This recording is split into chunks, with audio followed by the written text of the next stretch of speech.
Pak Kadis, makan saja eno. Kalau udah banjir itu airnya meluap ke situ. Anak-anaknya nggak tahu. Dibawa ke dokter, giliran dokter nanya gimana tinggalnya di Pusung. Oh itu penyakit Pusung yang gitu.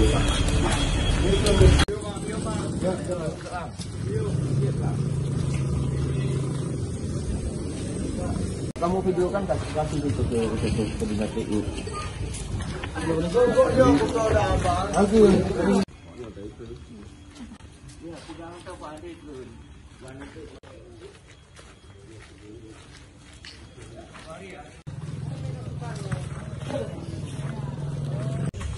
Ini akan ditun ya, baru ibu.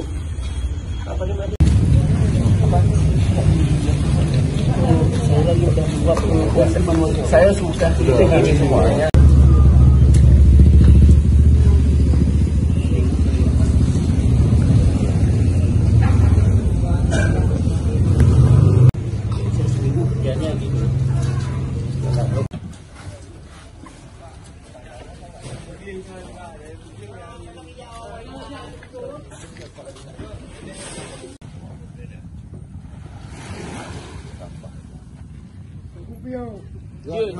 Jalan bareng enggak ada guna gitu loh.